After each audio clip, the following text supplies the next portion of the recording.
Hi there, I'm Emily Goldberg, a genetic counselor with jscreen. Today, we're going to talk about Jewish genetic testing. Don't worry if that sounds complex, I'm here to break it down for you in simple terms. So, what is Jewish genetic testing? Well, it depends what you mean by that. There is testing available called ancestry DNA testing that can predict with some accuracy if you have Jewish heritage. There are some limitations to this sort of testing, but it can be really interesting to know where we come from.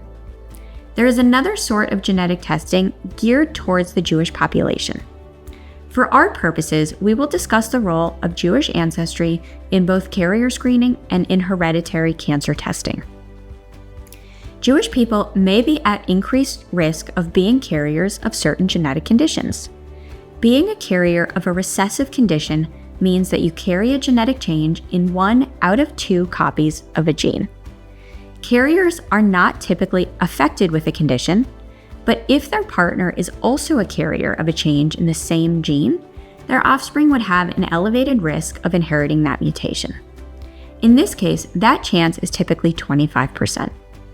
So individuals of Jewish ancestry are encouraged to be tested for many conditions that can affect all populations, as well as those more likely to affect them based on their ancestry.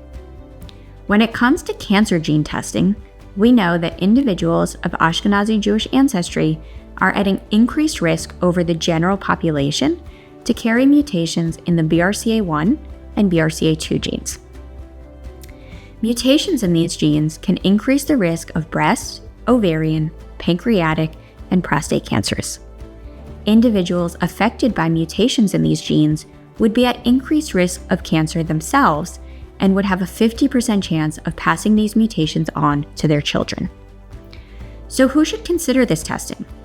If you have Jewish ancestry, particularly Ashkenazi Jewish background, and you're planning to start a family, genetic testing could be valuable for you. But it's not just for Ashkenazi Jews. Sephardi and Mizrahi Jews can benefit as well, as can individuals with mixed heritage. How does the test work? It's usually pretty simple.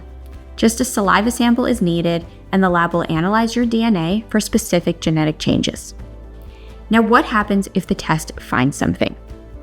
If you're found to be a carrier of a genetic mutation, first, don't panic. Being a carrier for a genetic condition is actually pretty common. If you're planning a family, your partner might need testing too. This information helps you understand your options for family planning. If you're found to carry a mutation in a gene that can increase your risk of cancers, you should know that many options are available to you to protect your health, such as risk-reducing surgeries and medications, as well as additional, more frequent, and earlier surveillance. Remember, having a genetic change doesn't mean you'll definitely develop a condition or pass it on to your children. This testing is about giving you information to allow you to better make decisions about your health and your family's future. If you'd like to learn more about genetic screening options, visit jscreen.org.